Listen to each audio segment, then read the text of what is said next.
Integrales múltiples, cambios de variables, unidad 5. Cambios de variables en integrales dobles. Recordemos que cuando se nos complicaba la resolución de integrales definidas de funciones de una sola variable, podíamos simplificarla mediante un conveniente cambio de variables. Lo que hacíamos era, si teníamos una integral, en este caso definida, de una función f de x diferencial de x, y esta integral no era directa o inmediata, entonces lo que hacíamos era realizar un cambio de variable para convertirla en inmediata. Este método es el conocido sustitución de variable.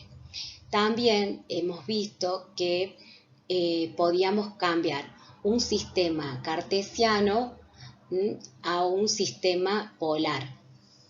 De esta manera, haciendo ese cambio de variables, el objetivo era facilitar, digamos, la integración, porque capaz que integrándola con un sistema cartesiano se nos complicaba la resolución y haciendo un cambio de variables nos quedaba una integral más simple. Bueno, ese es el objetivo del cambio de variables.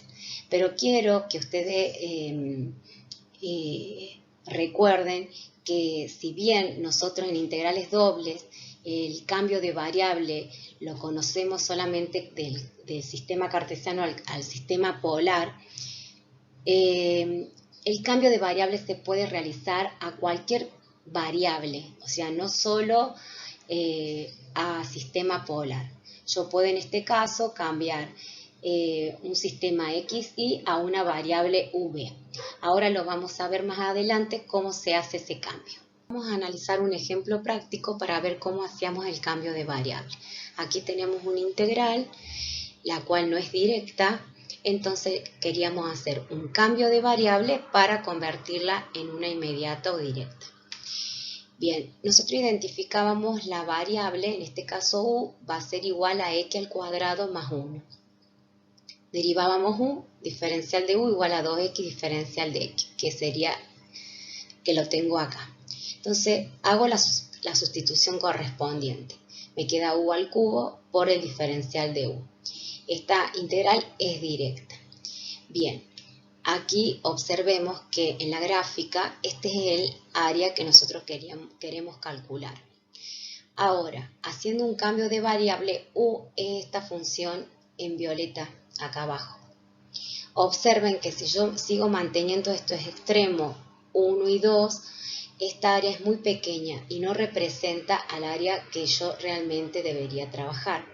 Si bien hice un cambio de variable, me falta hacer otra modificación. Lo que nos faltaba hacer es cambiar los extremos, ¿sí? Porque si nosotros manteníamos 1 y 2 que hacen referencia a la variable x, no nos iban a dar el área correspondiente. Entonces, lo que voy a hacer es, si u es igual a x al cuadrado más 1, entonces decimos que x igual a 1, 1 más 1 es 2. Entonces, mi extremo inferior ahora pasa a ser 2. En cambio, la otra x era x igual a 2, entonces sustituyo acá, me quedaría 5. Entonces, el extremo superior es 5. Ahora sí, estos extremos son representativos y corresponden directamente a la variable de u. Entonces, ahora vamos a ver que mi intervalo va de 2 a 5 y ahora sí, esta área es representativa a la que yo debería trabajar. Yo hice un cambio de variable y estas integrales son equivalentes, dándome el mismo valor. Ese es el objetivo. Nosotros vamos a hacer cambios de variable a cualquier variable, vamos a aprender cómo hacerlo para poder facilitar la resolución de algún integral. Cambios de variables en integrales dobles. Ustedes recuerdan que he comenzado este video explicando un ejemplo de un cambio de variables que hacían en análisis 1, que ese método era para resolver un integral de una variable independiente, que ese método se denomina sustitución de variable. Pero lo que yo realizo realmente es un cambio de variable. Y el objetivo de ese método, como les había indicado, es facilitar, ¿no es cierto?, la resolución de la integral doble. De la misma manera, vamos a ver cómo puedo yo realizar ese cambio de variables, pero con integrales dobles. Es decir, a cualquier variable, no siempre al sistema polar, que también lo vamos a ver, pero lo vamos a generalizar a cualquier sistema. Vamos a observar estas gráficas. Tengo acá definido el sistema XY, que me define un plano, y en ese plano se define una región D delimitado por una curva L. Luego tengo otro sistema que está definido por el plano V, y en ese plano se define otra región a la que le denomino E, delimitado por una curva L. Ahora vamos a analizar cómo hacemos ese cambio de variable. Nosotros vamos a estar posicionados en un punto P que se encuentra incluido en esa región D, definido por las coordenadas x sub 0 y sub 0. Y cuando yo le aplico una transformación, lo voy a trasladar a otro plano. En este caso es un punto que va a estar comprendido en la región E, y este punto le voy a denominar M y va a estar definido por coordenadas U sub 0, B sub 0. Esa transformación la voy a graficar. Es como que yo traslado ese punto P al punto M aplicando una transformación. Esta transformación es lo que nosotros le denominamos jacobiano de transformación. Esta relación es biunívoca, es decir, que yo puedo transformar de P, ¿sí?, del punto P al punto M, y también del punto M al punto P con una transformación inversa. Ahora observemos en esta gráfica. Nosotros habíamos, el ejemplo que le había dado previamente de sustitución. Nosotros partíamos que nosotros necesitábamos calcular el área de esta figura celeste. Pero cuando yo voy a resolver en la integral, me doy cuenta que se me complica, entonces me conviene hacer un cambio de variables para convertirla en una integral directa. Entonces, de esta manera, el área se transforma en esta, ¿sí? Es decir, que hubo un cambio de forma del área que yo quiero trabajar. Entonces, esa es la misma idea que tenemos que trabajar acá. Esta región D, o yo necesito calcular el área, se va aplicando una transformación, va a cambiar su forma y se va a transformar en esta región E. Pero van a ser equivalentes. Esa es la idea. Y vamos a ver cómo lo realizamos. Cuando yo quiero encontrar mi coordenada U, ¿sí?, lo que estoy haciendo es definir una función G1 cuyas variables es X, Y. Es decir, dependiendo de los valores que tomen X e Y, ¿sí?, que obviamente supongamos que estamos posicionados en este punto P. Entonces este sería X sub 0, Y sub 0. Lo que voy a obtener acá es el U sub 0. Y si quiero obtener el valor de B, de los valores de B, voy a aplicar otra función con coordenadas X, Y. ¿Sí? Aquí se me arma un sistema, pero este sistema nosotros lo trabajamos en forma vectorial, es decir, que vamos a definir un campo vectorial. Este campo vectorial va a estar, lo voy a poner como campo vectorial, definido por G1, la función G1, por el versor Y, más la función G2, también definida en aquí, por el versor J. nosotros lo vamos a trabajar de esta manera en forma vectorial. ¿Sí? Entonces, en nuestro caso particular, de este punto P, que está definido por x sub 0 y sub 0, cuando yo le aplico esos valores a la función g1, obtengo el valor de u sub 0, y para obtener obtengo este valor de u sub 0. Y para obtener el valor de b sub 0, también voy a evaluar la función g2 en x sub 0 y sub 0.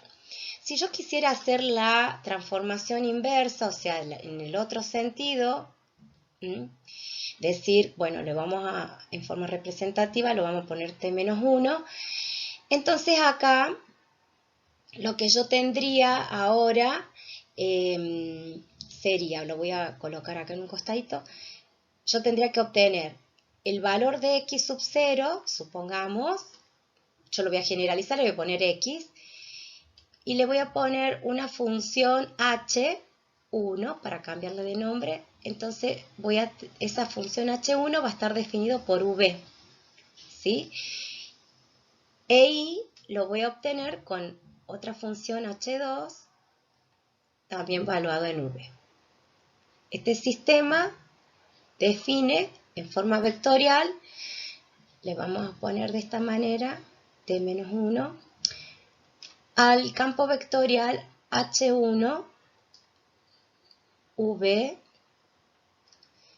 por el versor i más h2 por la variable v por el versor j. ¿Sí? Así obtenemos los valores. Esto es como si haríamos un mapeo. Eso lo tenemos que hacer con todos los puntos que están dentro de este dominio D o esta región D. Y de esa manera aplicarle la transformación y cambiarlo de sistema. En este caso obtengo yo una región E y así voy a obtener. Es como un mapeo. Vamos a formalizar esa idea y vamos a definir, sea una función z igual a f de xy definida en el dominio D, le corresponde un mismo valor de la función z igual a gv en el dominio E. Es decir, que voy a tener una función z definida en el plano xy y al hacer el cambio de coordenada, esa función z se va a convertir en una función g de v. Entonces, va a quedar definida una función f de g1 y g2 que va a ser igual a la función gv. ¿Sí? Entonces esto va a verificar que la sumatoria de la función f de xy por este delta a, que este delta a es el incremento de x por el incremento de y, que esto corresponde a ese rectángulo pequeño que está acá, que lo estoy sombreando, ¿sí? Entonces, la sumatoria va a ser de de ese delta a, esto es el delta a, es el delta a, ¿sí? Entonces, nosotros queremos ver cómo este delta a cambia con la transformación. Entonces, la idea nuestra ahora es encontrar el delta a. Ahí vamos a ver cómo lo hacemos. Ahora vamos a analizar cómo obtenemos el delta a. El delta a no es más que el área de R1. Calcular el área de R1 se complica. El área de R2 sí es fácil de calcular, dado que es base por altura y tiene forma rectangular. Entonces, el área de R2 es el delta U por el delta B. Aquí no habría problemas. Pero lo que yo necesito saber cuánto vale el área de R1. Como se me dificulta calcularlo, entonces voy a recurrir a estos dos vectores tangente unitario que surgen del siguiente mapeo. Si yo me movilizo sobre la recta constante U sub 0 donde varía B, voy a mapear o me movilizo la curva P1 a P3. Y cuando yo me movilizo sobre la recta constante B sub 0, donde se incrementa U, me estoy movilizando o estoy mapeando la curva P1, P2. ¿Sí? De esta manera surgen estos dos vectores tangente unitario al punto P. Cuando yo hago una proyección, se me forma un paralelogramo. Y el área de este paralelogramo va a ser en forma aproximada el área R1 o el delta A. Entonces, recuerden por álgebra que el área de un paralelogramo está definido por el producto vectorial de esos dos vectores, con barra de valor absoluto porque es área. Voy a acomodar la fórmula dejando el delta U y el delta B fuera de las barras absoluto y voy a hacer el producto vectorial de T sub U por T sub B. Recuerden que el producto vectorial se realiza en dimensión 3, pero nosotros tenemos dimensión 2, entonces la dimensión 3 vamos a poner el valor 0, es decir que sería el valor de la variable z. La primera fila son los versores, IJK, y luego voy a calcular la derivada parcial de X con respecto a U, la derivada parcial de Y con respecto a U, y 0 porque no tengo Z. Ahora la derivada parcial de X con respecto a B, la derivada parcial de Y con respecto a B, y 0 porque no tengo Z. Voy a calcular este determinante, que una manera de hacerlo es colocar abajo las dos primeras filas, donde voy a poner IJK, y voy a poner la derivada parcial de X con respecto a U, la derivada parcial de Y con respecto a U, y 0. Entonces voy a hacer las diagonales, este versor por esta derivada, por esto me da 0, lo voy calculando acá, más esta derivada por esta derivada y por esta acá, me va a dar derivada parcial de X con respecto a U, la derivada parcial de Y con respecto a B por K, ¿sí? Y la otra derivada que sería esta por J y 0, 0. Se me hace 0. Ahora, todo esto menos las otras diagonales. Esto sería K por la derivada parcial, acá es menos, K por la derivada parcial de, voy a borrar acá, derivada parcial de Y con respecto a U y derivada parcial de X con respecto a B. ¿Sí? Vamos a poner así. Y esto vale 0, la otra diagonal, y la otra diagonal también vale 0. O sea, más 0, más 0. Voy a borrar el excedente porque esto no vale nada, es para mostrarle a ustedes. Entonces, acá podemos sacar factor común K, ¿sí? Porque esto no se anula, me queda K afuera.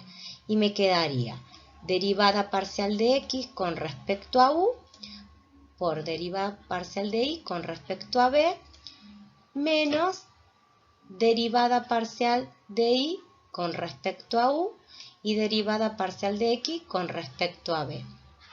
Como K es un versor unitario, es decir que vale 1, entonces por eso después no lo coloco en las otras expresiones.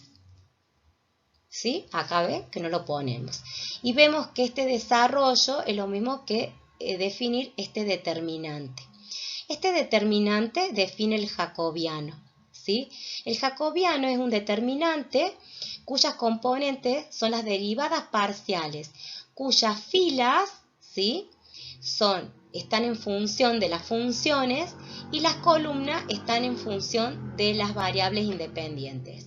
Entonces, acá, en forma simbólica y sintética, el jacobiano se define así: una J mayúscula, una fracción donde en el numerador se coloca las funciones, en este caso la función x, la función y las derivadas y las variables, independientes v. Se calculan las derivadas, se calculan los determinantes y obtenemos esta expresión que habíamos obtenido partiendo de este producto vectorial de esos dos vectores. Una vez que yo obtengo el valor del jacobiano, lo voy a sustituir porque el jacobiano sería el producto vectorial de esos dos vectores tangente unitarios. Entonces lo voy a sustituir en esta expresión y me va a quedar este desarrollo por el delta U por el delta B, y eso es el valor aproximado del delta A. Y así encontramos el delta A, que no es más que el área aproximado de R1. Habíamos visto que si yo partía de una función f de xy y al hacer el cambio de variable obtenía una función gu de b, entonces tenía que encontrar el delta A.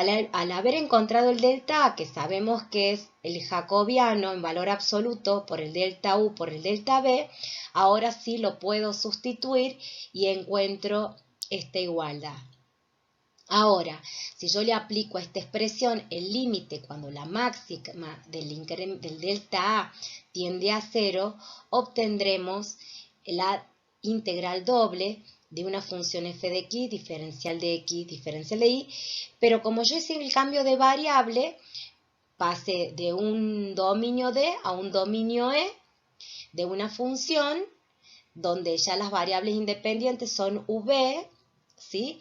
Y de esa manera tengo que multiplicarlo por el jacobiano, que es el jacobiano de transformación, por el diferencial de u y diferencial de b. En forma más sintética queda la integral doble definida en un dominio E de una función GV con su jacobiano en valor absoluto por diferencial de u y diferencial de b. Y de esa manera yo puedo realizar el cambio de variables a cualquier variable, no solamente al sistema polar, encontrando el jacobiano correspondiente o la función de transformación representada por ese jacobiano. Ahora vamos a estudiar el cambio de coordenadas cartesiana polar, que es un caso particular del cambio de variables en integrales dobles.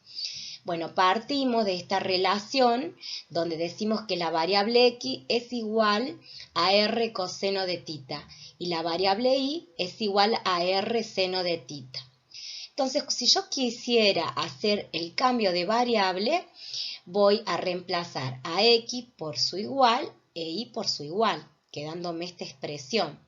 Ahora necesito encontrar el jacobiano, que si sabemos que la función es xy, ¿no es cierto? Acá tenemos x igual a r coseno de tita y la función y, que es igual a r seno de tita.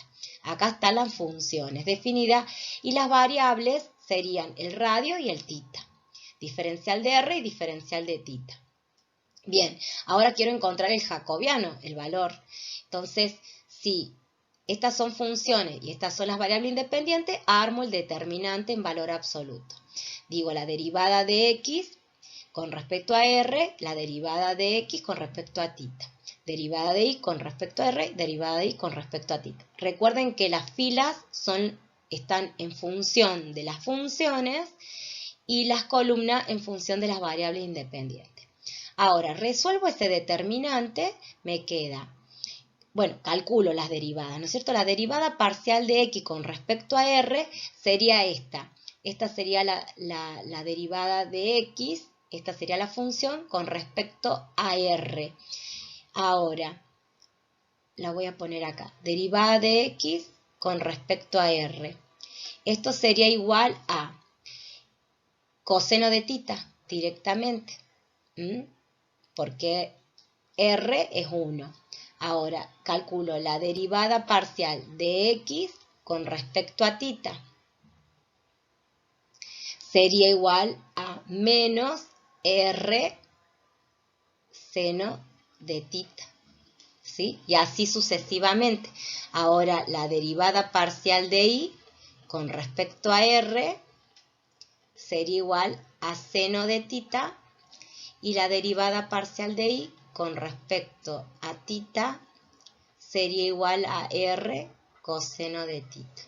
Bueno, reemplazo subiguales acá, ¿sí? Todo lo que encontré lo coloco en su lugar correspondiente. Resuelvo el determinante, reacomodo los términos, agrupo, saco factor común, en este caso saco factor común R, y me queda la identidad trigonométrica coseno al cuadrado de θ más seno al cuadrado de θ, que esto es igual a 1, entonces el jacobiano igual a R.